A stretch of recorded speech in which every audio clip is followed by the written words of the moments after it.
Eu gostaria de estar meditando hoje sobre o Salmo 91. Eu quero apenas ler esse salmo até o versículo 6 para a nossa meditação.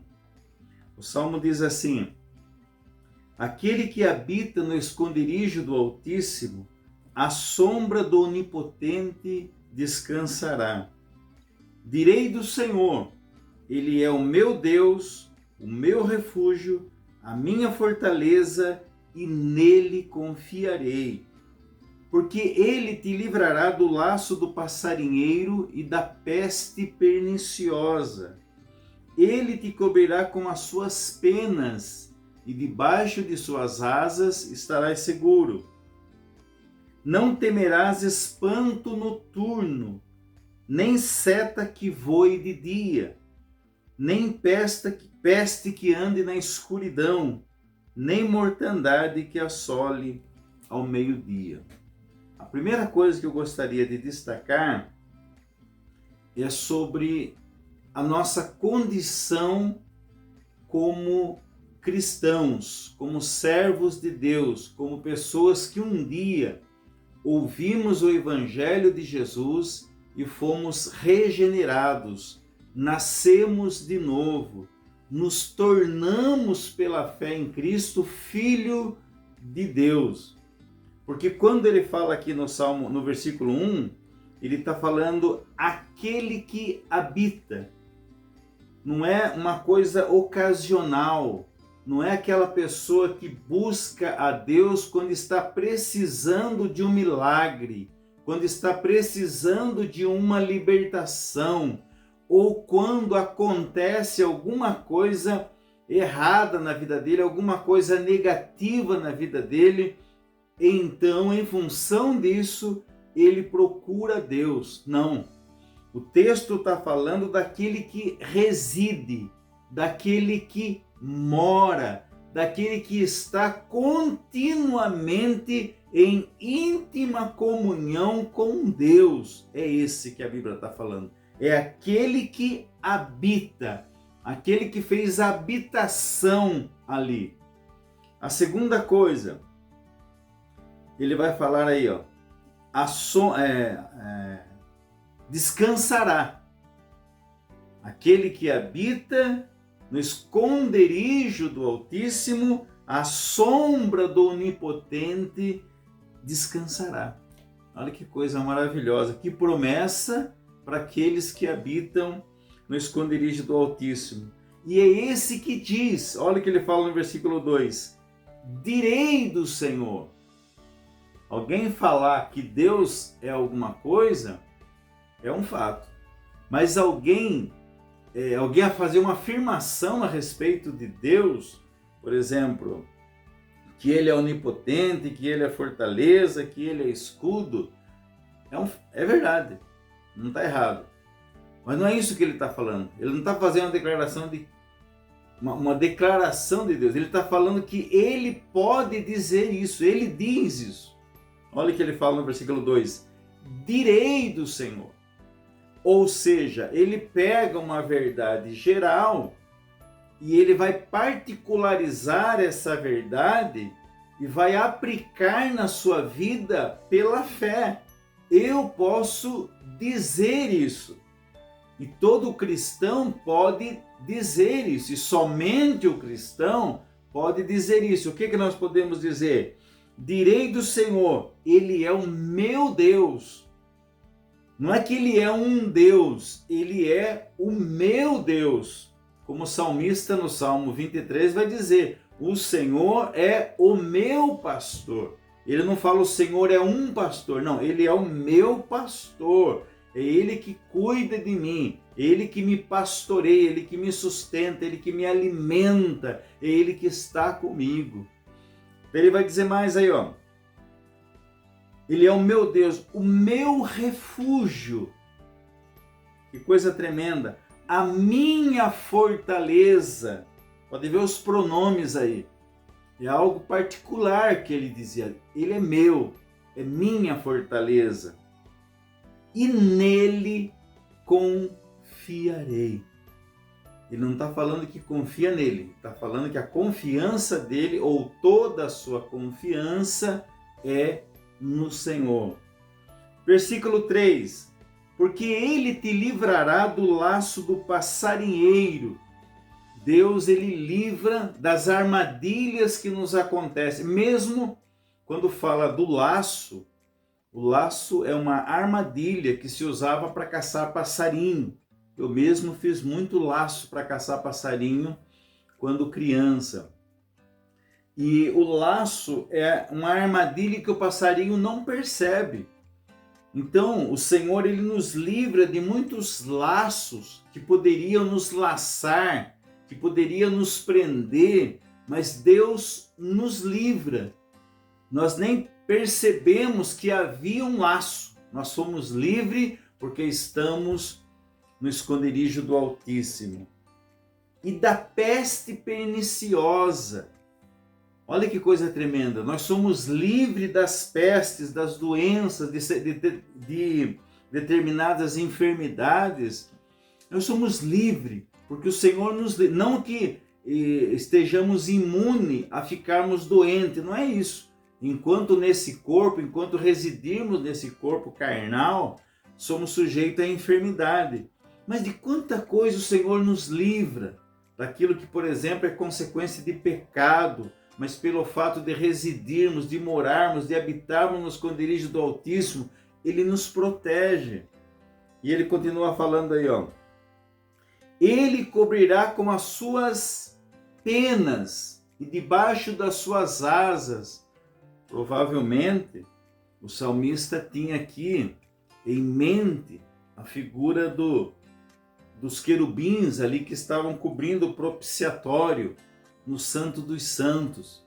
Então, quantas pessoas que não estão nesse lugar, então não tem esta proteção. Ele te cobrirá com as suas penas e debaixo das suas asas estará seguro. A sua verdade é escudo e broquel, é proteção e bloqueio. Vai estar bloqueando, ele vai dizer. E é interessante nós observarmos que a sombra, se você está na sombra, você também está na presença do objeto que causa a sombra. Então você está ali na sombra de uma árvore, mas você está também na presença da árvore que faz a sombra. Então se você está na sombra, como ele vai falar aí, você também não tem como desvincular a sombra do objeto que causa a sombra. Então ele está falando de alguém que está protegido ali. Por exemplo, os animais, quando se sentem ameaçados, cada um deles tem um lugar, um esconderijo onde eles podem correr. O provérbio vai falar que o coelho faz a sua casa na rocha. Então eles têm um lugar onde eles se sentem seguros. Você imagina você num lugar totalmente cercado, totalmente murado, totalmente protegido, e você está ali dentro. Então você se sente segurança.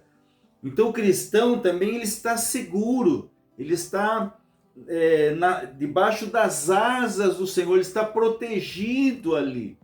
Ele está no Santo dos Santos, ele está em intimidade com Deus. E ele vai falar aí, ó. Não temerás espanto noturno. Aqui provavelmente nós podemos dizer coisas das trevas. Quantas pessoas que têm medo de macumba, tem medo de mal olhado, tem medo de inveja, tem medo de praga. O texto vai dizer, praga alguma chegará à tua tenda. Então ele não tem medo dessas coisas. Não é que quando ele sabe que alguém está invejando, ele corre buscar proteção, ele não precisa, porque ele já reside em um lugar onde essas coisas não chegam, praga alguma chegará à tua tenda. Ah, pastor, ore por mim porque eu sinto que as pessoas estão me invejando. A primeira coisa que eu imagino é que se você é invejado, o problema da inveja não está em quem é invejado, o problema da inveja está no invejoso, porque se ele inveja algo que você tem, é porque você tem algo que ele gostaria de ter. Então você não tem que ter medo, e tem gente que fica amedrontado com essas coisas, fica com medo dessas coisas. Vê uma macumba, tem medo da macumba, não pode chegar perto. Não, o lugar onde você se encontra como cristão faz com que você não precisa correr atrás disso, correr atrás daquilo, pedir. Não, você naturalmente, você já está num lugar de comunhão com Deus e praga alguma chegará à tua tenda. Não temerás espanto noturno, nem seta que voe de dia, nem peste que ande na escuridão, nem mortandade que assole ao meio-dia. Essa pessoa que habita no esconderijo do Altíssimo não tem medo dessas coisas. Não é que ele é arrogante, você entendeu? Não é que essa pessoa é uma pessoa orgulhosa, é uma pessoa jactanciosa, cheia de si e acha que essa proteção é inerente à sua natureza. Não, é o lugar onde ele está. É o lugar onde ele se encontra. E se quando me acontece alguma coisa, quando eu sei que estão fazendo um trabalho para mim, vamos dizer assim, eu corro buscar a proteção em outras coisas, em outros atalhos, é sinal de que eu não creio em Deus. É sinal de que eu não creio. Eu quero encerrar essa minha meditação, que o meu tempo está esgotando, dizendo o seguinte: há inúmeros textos na Bíblia. Fala que, por exemplo, lá em João, carta de João, fala: maior é o que está conosco do que o que está contra nós. Ou seja, maior é o que está em nós do que aquele que está no mundo. Você vai ver lá no livro de Números, quando levam Balaão para amaldiçoar o povo de Israel, ele não consegue amaldiçoar, porque ele não pode amaldiçoar aqueles a quem Deus tem abençoado. Você entende? Então não tem como amaldiçoar. E por que eu estou falando essas coisas? Por que eu estou encerrando, colocando esse tipo de comentário?